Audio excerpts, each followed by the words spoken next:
The first time I remember choosing silence, it did not feel like a choice. It felt like keeping the evening from breaking. My husband stood at the kitchen sink, rinsing his plate while I wrapped leftovers in foil. The windows had fogged at the corners, and the house smelled like onions, cheese, and the cinnamon candle I always lit before company came. Our daughter was coming over after work because something was wrong in her marriage. I had told him twice that week, but when her headlights crossed the curtains, he looked surprised. "Was she supposed to come tonight?" he asked. I felt something rise in me so fast I had to press my hand against the counter. Not rage, not even shock. Just the old hurt of realizing I had been listening carefully, while he had been drifting through the life we supposedly shared. I wanted to say, "Yes, I told you, this matters." Instead, I said, "It's fine." That was the sentence I knew best. It was my broom, my blanket, my lid on the pot. I could place it over almost anything and make the room believe nothing had happened. He dried his hands and went to greet her, kind enough, calm enough, completely unaware that a small door had just closed inside me. I stayed in the kitchen folding foil over a dish of food no one needed, because keeping my hands busy helped me keep my face still. For years, I believed that was maturity. I came from a house where arguments were not conversations. They were storms. Doors slammed, voices sharpened. People said things they remembered even after they pretended they did not. When I married a man who did not shout, I promised myself I would never turn our home into the one I had escaped. So I became quiet. Not peaceful, quiet. There is a difference, but I did not know that yet. I thought if I never raised my voice, I could never be the reason something broke. I thought love meant swallowing the first protest before it became a fight. That night, our daughter sat in the living room and said, "We never fight. That's the weird part." I kept my eyes on her face, but the words landed somewhere much deeper, because I knew that kind of quiet. I had lived inside it so long, I had mistaken it for a home. I did not know it then, but that evening became the first clear mirror.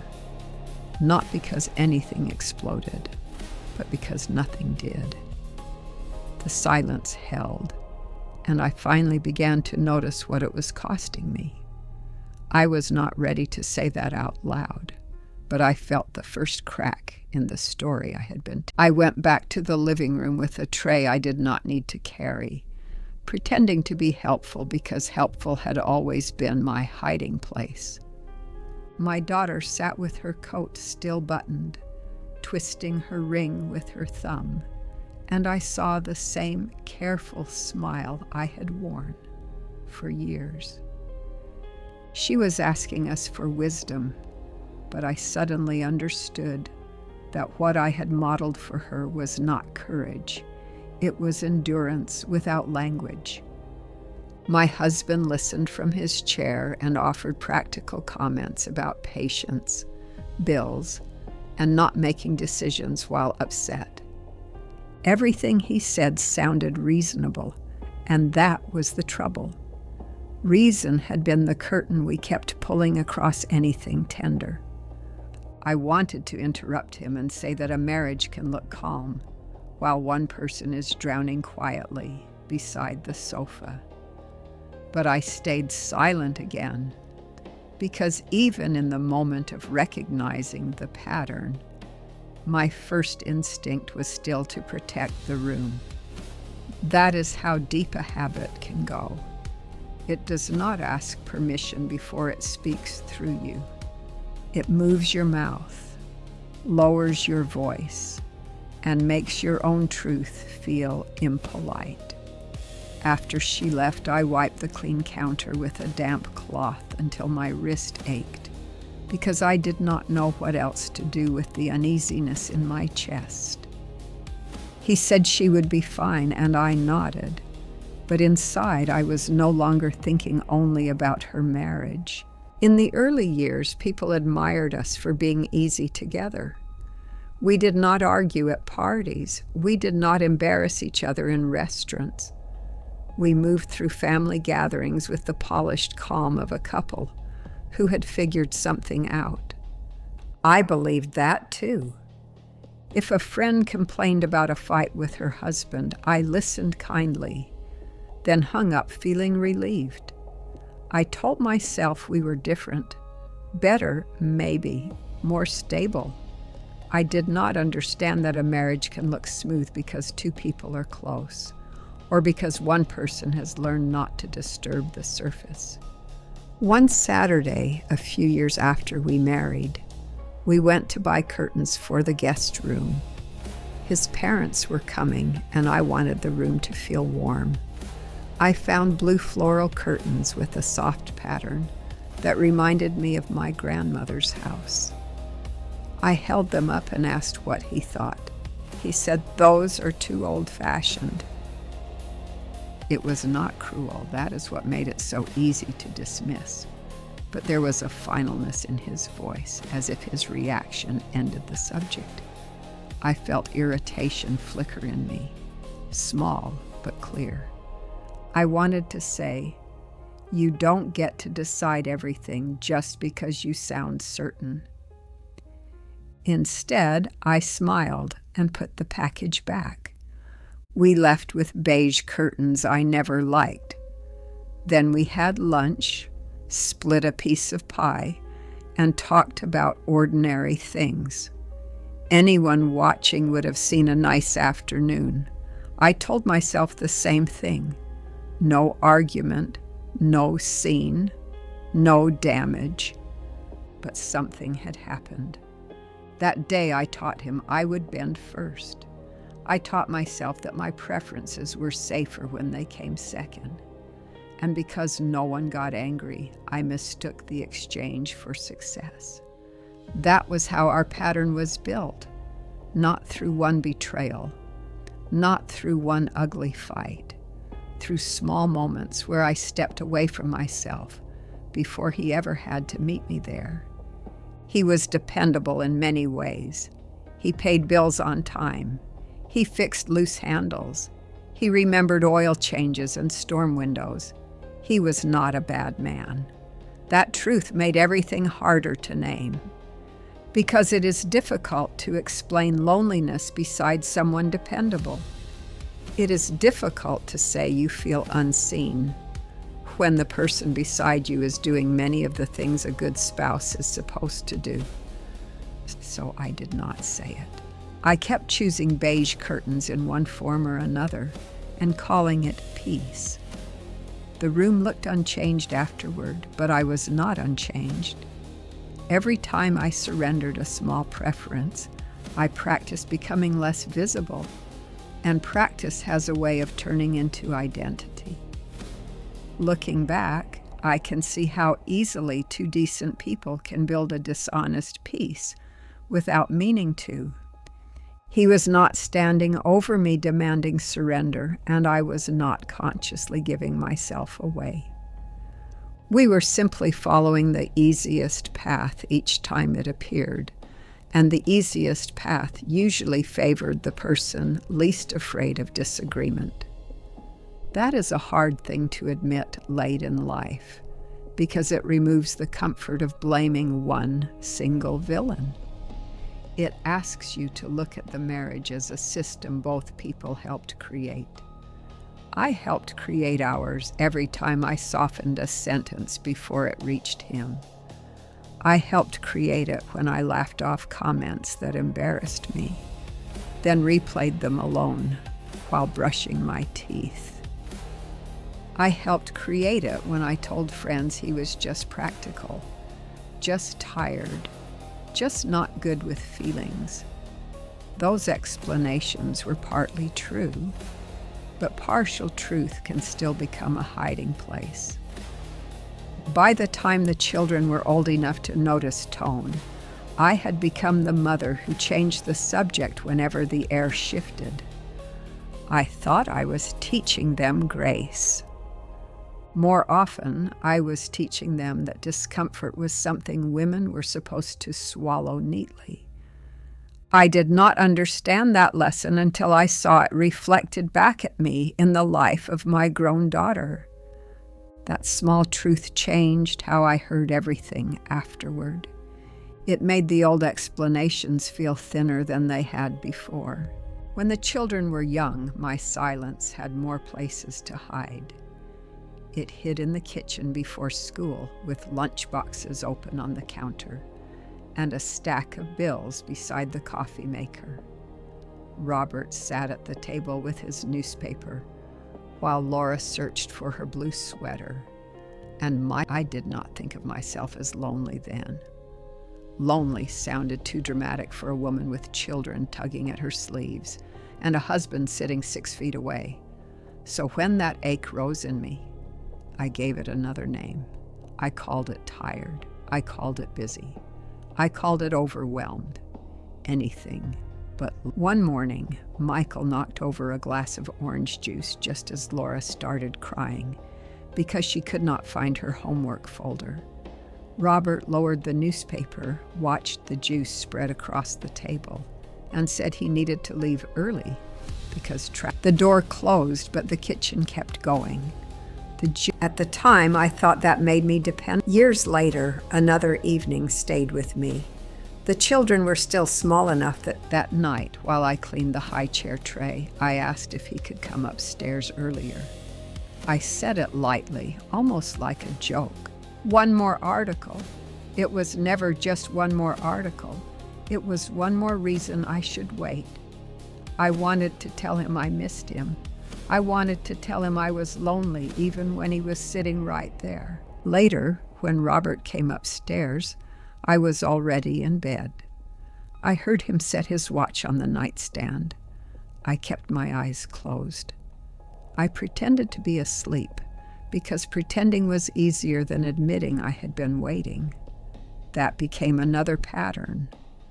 The opening would appear, and if it was not slowly, a woman can train her own heart to expect less. She can become so reasonable, so patient, so easy to live with, that no one realizes she is disappearing. The children saw less than I felt, but they saw more than I knew. I thought I was protecting them from conflict. Now there were good days too, and that made everything harder. The question was why I felt so unknown. But a heart does not stop needing simply because it learns to whisper. I did not understand then that children learn the rules of a house by watching what is allowed to matter. Laura and Michael learned that I could be counted on for every practical thing. They also learned that my disappointment usually arrived quietly. The first time I understood that my silence had turned into resentment was during a beach trip we took when the children were teenagers. We rented a small weathered house near the coast with faded shutters, sandy floors, and one bathroom, too few. From the outside, it looked like the kind of trip families remember kindly. We had packed too much food, argued mildly about bedrooms, and laughed when Michael tracked sand through the hallway 5 minutes after we arrived. I wanted that trip to feel easy. Laura and Michael were old enough to notice more than they said, but young enough that I still hoped a vacation could smooth things over. I bought extra groceries, packed beach towels, remembered sunscreen, and tried to make the house feel warm before anyone had time to complain. The second night, Robert made a joke at dinner about how much food I had brought. Michael asked who needed 3 kinds of crackers for a few days at the beach, and Robert said their mother prepared for every outing like the depression might come back by lunchtime. Everyone laughed, including me. I laughed first because by then I had learned that if I laughed, the hurt became optional. It looked like I was part of the joke instead of standing underneath it. It was a small comment. That was what made it so hard to hold. If I objected, I would have sounded sensitive. If I went quiet, someone might have asked what was wrong. And then I would have had to explain years of small dismissals through one harmless line about crackers. So I passed the salad, asked Laura if she wanted more lemonade, and helped the moment keep moving. Later, while the others played cards on the porch, I stood alone in the laundry room folding towels. I could hear them laughing through the wall. I should have felt grateful. My family was together. Nobody was fighting. Everything I had spent years trying to preserve was on the other side of the door. Instead, anger came over me so suddenly, I had to sit down. It was not because of one joke. It was because of the decades behind it, the blue curtains, the missed conversations, the times I had been reduced to the person who packed too much, worried too much, handled too much, felt too much. Everyone could depend on me and still not fully see me. I could have brought it up that night. Robert and I were alone later in the bedroom. He set his watch on the dresser and asked where I had put the sunscreen. I remember looking at him and thinking the words were right there. I could have said the joke hurt me. I could have said I was tired of being useful at my own expense. I could have said I felt lonely beside him. Instead, I pointed to the canvas bag by the closet and asked whether he wanted the ceiling fan on. The moment closed like all the others. He thanked me, found the sunscreen, and moved on with his evening. I lay awake beside him and felt something in me harden. The next morning, I woke early and walked to the beach with a cup of coffee. The sky was pale, and the tide had left a ragged line of shells near the dunes. I stood there watching the gray water and admitted what I had not wanted to know. My refusal to fight was not making me noble. It was making me bitter. Conflict had not disappeared from my marriage. It had simply moved underground, where it could do damage without being seen. By the time I walked back to the rental house, everything looked normal. Robert was reading. Laura was still asleep. Michael was looking for cereal. That was the frightening part. My life had become very skilled at looking normal. But inside me, whole arguments were living without ever being spoken. Resentment was not loud. It was quiet, patient, and accumulating. And for the first time, I understood that silence can become its own kind of war. I wish I had understood then that resentment was not proof that love had failed. It was proof that truth had been refused a place at the table for too long. I still loved Robert on that beach trip. I loved the children fiercely. I loved the ordinary life we had made. But love had become crowded with everything I would not say, and there was no room left for me to breathe inside it. That was the part I could no longer ignore. Silence had not saved us from conflict. It had only taught conflict to hide inside me. The beach kept moving as if nothing had changed. Waves came in and pulled back. A gull crossed the pale sky. Behind me, the rental house waited with breakfast dishes and damp towels and people I loved. But I knew something had shifted. I could not keep calling bitterness peace just because no one heard it. Not anymore. Never again. Resentment changed me long before it changed the appearance of our marriage. From the outside, I was still doing what I had always done. I bought birthday gifts, remembered appointments, sent sympathy cards, folded towels, and kept extra batteries in the kitchen drawer. Nothing about me looked broken. I was simply less available inside. Tenderness did not leave all at once. It became harder to reach. I still loved my family, but love had to climb through layers of tiredness and unspoken hurt before it reached my hands. I noticed myself pausing before touching Robert's shoulder. I noticed that when he asked a simple question, I sometimes heard every question he had failed to ask me. That was not fair, but resentment is not fair. It collects old evidence and brings it into ordinary rooms. One fall Saturday, Michael came home from college with a friend. I spent the afternoon making chili and cornbread while they watched football with Robert in the den. Their laughter drifted into the kitchen between the sounds of the game. I was glad the house was full of life. I was also standing alone at the stove, waiting for someone to notice that I was not in the room where the life was happening. I wanted someone to come keep me company, not help exactly. The meal was not hard. I wanted Robert to stand beside me for 5 minutes and ask how my day had been. I wanted to feel included in the warmth I was creating for everyone else.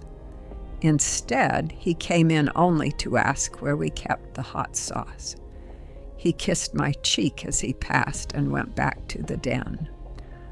I stood there with the wooden spoon in my hand and felt tears rise. That embarrassed me, even alone. It seemed too small to cry over. But it was not small. It was the shape my life had taken. I had become the person who made the house feel good, without always feeling allowed to fully live inside it. After dinner, Michael hugged me and said I always made home feel like home. He meant it lovingly. But after he left, I sat at the kitchen table with the dishwater cooling in the sink and heard the sentence differently. I had made home warm, stable, reliable, and forgiving. I had made it easy for everyone to return to. I had not always made it a place where I could be fully known. That realization did not make me angry in a simple way. It made me tired of the arrangement. I began to see how much of our marriage depended on my ability to make my needs look optional. My silence was not only kindness. Sometimes it was fear. Sometimes it was pride. Sometimes it was the old childhood terror of becoming a woman who yelled in doorways. The hardest truth was that Robert probably would have sat with me if I had asked plainly. The prison had bars on both sides. He had grown used to me needing little, and I had grown used to needing quietly.